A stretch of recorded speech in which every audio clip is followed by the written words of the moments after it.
Good morning. It's August 23rd, 2025. And we're just ending a heat wave. It's supposed to get cooler in the next couple days. We've had 92, 95. I think we had 100 for the last 2 or 3 weeks. So when you have weather like this, it's hot and dry, you pretty much have to water every day. You can risk it doing it every other day, but all of a sudden all your vegetables are dying after all that good care you gave to them. So we got the blueberries. They're still doing good. We just planted a squash not too long ago, about 3 weeks ago, and it's starting to produce. So we can come in here and there's a little one, it's a cricknut. And we have some cucumbers we put in here that I just watered so that everything's kind of knocked over. But these are kind of viney and they'll just make a vine and produce cucumbers everywhere, which is okay here because they're not going to be sitting on the dirt. They could be sitting on the plastic or hanging from the pot, which is nice. And this is a different kind of pepper that I've ever grown before. It's a small pepper, it looks hot. They start out green and then turn yellow, orange, and then red. But they're a sweet pepper. So I come out here and munch them down when I'm watering. We have a nice blueberry still right here. And over in this corner we got some more peppers. Just different shaped.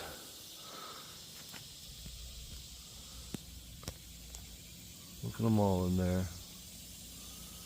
But they're sweet peppers. They're not spicy. I only have one jalapeno. And it's down there in the deer fence. I had some tomatoes here, but they were determinate tomatoes, so they produce all their tomatoes pretty much at once instead of like one here and one there. So I went ahead and pulled them because they started getting that early blight that gets on everything. So I have some open pots and I have some seed trays that need to be transplanted. So these peppers, they're going to come out of there once they all turn red. So we have some new eggplant coming up. It's just produced one little Oriental Asian eggplant so far. And there's another one right there. So we got some flowers.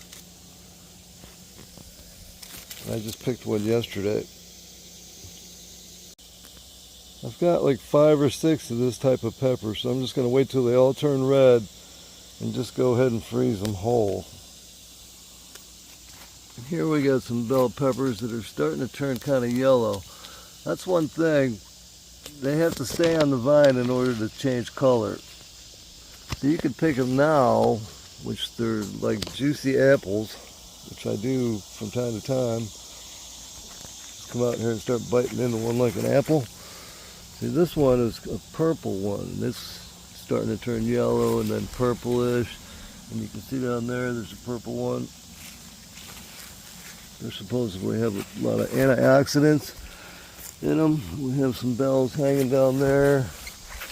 So, if I was to guess, I'd probably have 35 to 50 bell peppers, 200 of these little ones. They're very little. See how small they are? You can just pluck them off of there and bite the end off. And inside you have the seed pod, so you only bite the end off and then you can just toss it.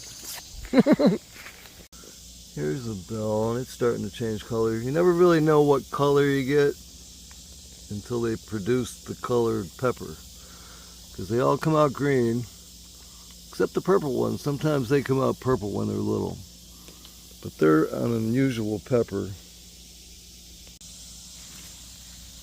There's a bunch of bell peppers down here.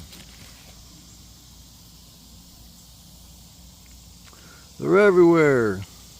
Pickled peppers. Peter Piper picked a peck of pickled peppers. I quit watering the butternut squash, so we probably have 75 to 100 of these out of like 6 plants. So if you were ever going to grow something to feed a bunch of people over the summer, this is it. Mainly people eat these during Thanksgiving.